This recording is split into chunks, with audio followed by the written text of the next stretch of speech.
Wars reveal human beings behaving at their worst, killing and maiming each other in very large numbers. It is easy to deplore this. Herodotus quoted King Croesus of Lydia as saying in the 6th century BCE, "No one is stupid enough to prefer war to peace. In peace, sons bury their fathers, and in war, fathers bury their sons." In the 18th century, Benjamin Franklin said, "There never was a good war or a bad peace." Rebecca West in 1941 put it more pungently when describing armed conflicts in Yugoslav history. "It is sometimes very hard to tell the difference between history and the smell of a skunk." But what determines whether war or peace is chosen? Are wars driven by human nature, the nature of human society, or other forces? Are wars rational? Do they do any good at all? My answer, in the broadest terms, is that there is an element of rationality in wars, but that this element gets entangled to varying degrees within the emotions and ideologies of human beings, especially their rulers, and within the social structures and cultures of human societies.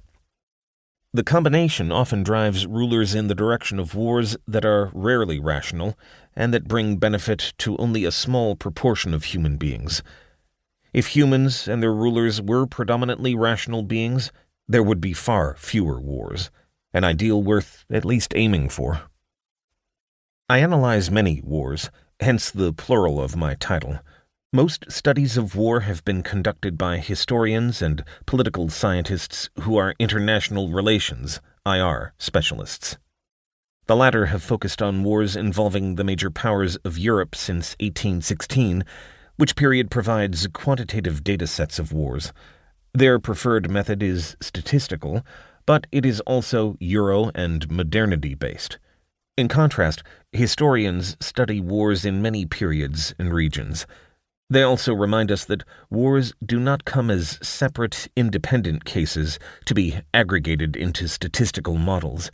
They come in sequences, in which experience of the past deeply influences the living. Few historians, however, dare to engage in comparative analysis across different regions or periods of history. I dare do this by drawing on their detailed analyses.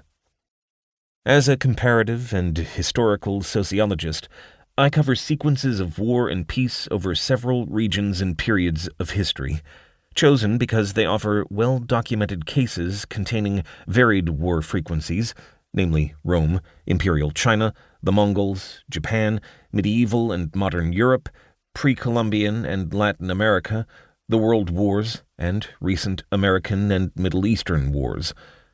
Well-documented means ample written records exist, but many societies have not left such records. I regret that I have neglected historical South and Southeast Asian wars as well as classical Greece for reasons of length, language, and personal exhaustion. I do not claim that mine is a representative sample of wars. That is not possible to provide, since the total number of wars remains unknown, and many known ones are only minimally recorded, as in the colonial wars touched on in chapters 8 and 10. I deal with sequences of wars, for wars rarely come singly, and the past constrains the present. This is the tyranny of history. I present simple statistics where they are available.